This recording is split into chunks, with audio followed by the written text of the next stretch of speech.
People. तो कौन से महीने में पीपल सिंचा जाता है? वैसाख। क्यों? पीपल पूर्णिमा आती कौन से महीने में? वैसाख के महीने में। तो सुबह सुबह जल्दी उठ के पीपल सिंच के आते हैं कि जिस प्रकार पेड़ों में सर्वश्रेष्ठ पेड़ कौन सा है? पीपल। उसी प्रकार सर्वश्रेष्ठ उद्देश्य एक है।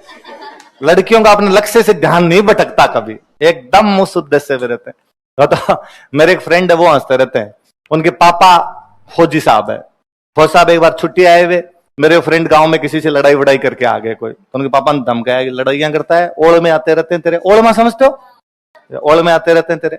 उस दिन तो चल गया। दूसरे दिन स्कूल से शिकायत आ गई कि टीचर के सामने बोलता है, मैम के सामने बोलता है। तो फौजी साहब को गुस्सा आया और फौजी साहब ने पीटा पकड़ के।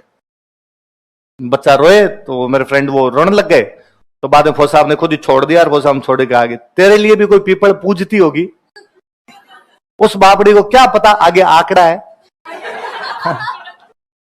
इसलिए लड़कियों पीपल पूजने की कोई आवश्यकता नहीं है, क्योंकि आगे तो कौन है? सारे के सारे आंकड़े हैं। तो क्यों अपने पीपल पूजा जाए, क्यों किया जाए?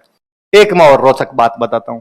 भारत ने अपना पहला परमाणु विस्फोट किया था 1974, 1974। इंदिरा गांधी की गवर्नमेंट थी, वो इसी दिन किया था, बुद्ध पूर्णिमा के दिन किया था। इसलिए वो जो बम था, परमाणु बम था जो, उसका नाम था लाफिंग बुद्धा, बुद्धा इस्माइल। लाफिंग बुद्धा नहीं, बुद्धा इस्माइल। क्या नाम था उसका?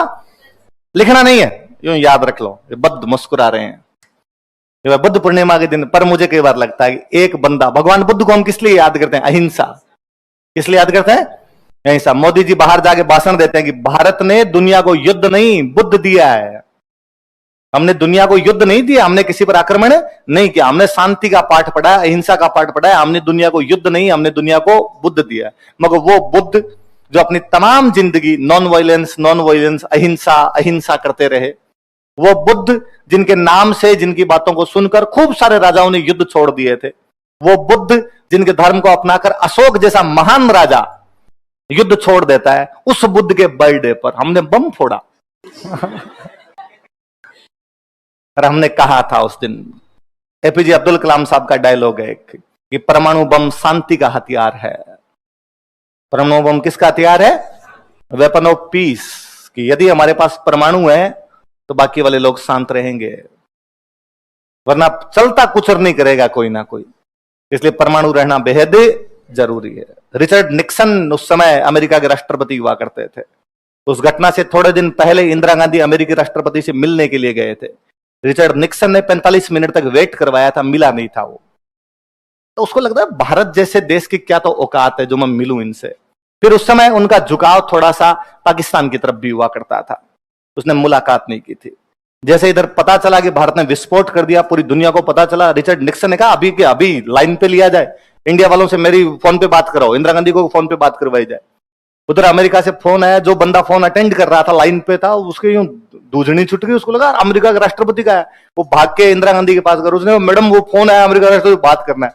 मैडम ने कहा उसको 45 मिनट का टाइम लगेगा, उसके बाद करूंगी मैं बात। निक्सन यूं सर पीटता रह गया था, पर मैडम ने बात नहीं की थी, बाद में करेंगे। उसको कहोगे आज बुद्ध मुस्कुरा रहे हैं, आज बुद्ध को मुस्कुराने दिया जाए। तो वो जो बम था, उस बम का नाम क्या था? बुद्धा इस्माइल। क्या नाम था? तो कोई कभी पूछ ले, इंटरव्यू में पूछ ले कि हमारे पहले बम का नाम बुद्धा इस्माइल था, क्यों था? क्योंकि बुद्ध पूर्णिमा के दिन फोड़ा था। किस दिन फोड़ा था हमने? फिर क्या स्टूडेंट को पता नहीं होता, तब स्टूडेंट मांगता है सर हो सकता है कोई बुद्ध नाम का आदमी रहा हो, इस्माइल कर रहा हो उस समय खड़ा खड़ा, है ना? सर बुद्ध की स्माइल बहुत अच्छी है तो हमने सोच समझ के रख दिया होगा ऐसे। नहीं, ये बात नहीं थी, है ना? और बुद्ध वाकई बहुत अच्छे मुस्कुराया करते थे। भगवान बुद्ध बहुत अच्छे टीचर हुए। वो हम बाकी टीचर के लिए बहुत अच्छी इंस्पिरेशन है, मोटिवेशन है कि भगवान बुद्ध से जब भी कोई स्टूडेंट क्वेश्चन पूछता पर भगवान बुद्ध को नहीं आता तो भगवान बुद्ध मुस्कुराते। इसलिए हम टीचर को ये पता चला कि आप मेरे से कोई सवाल पूछ लो और मेरे को नहीं है तो मैं क्या कर दूं। इससे क्या करता है, स्टूडेंट को लगता है कि बहुत इजी सा सवाल है ना। जैसे कोई खड़ा हुआ मेरे से क्वेश्चन पूछे, मेरे को आया नहीं, ये सवाल नहीं आ रहा, स्टूडेंट को लगता है इतना इजी है कि सर करिए, यही नहीं आ रहा होगा, सर आ गया आ गया आ गया। टीचर वापस पूछना चाहता है कि आ गया तो मुझे बता दे, बाहर जाके बता देना, अगली क्लास में तो बता दूं क्या होता है क्या नहीं होता है। तो भगवान बुद्ध इस मामले में बहुत अच्छे आदमी थे। जैसे आउट ऑफ सिलेबस उनसे क्वेश्चन पूछा जाता वो क्या करने लग जाते, मुस्कुराने। तो आप कभी सवाल पूछो और मैं मुस्कुराऊं तो आप चुपचाप बैठ जाना, आप समझ जाओगे।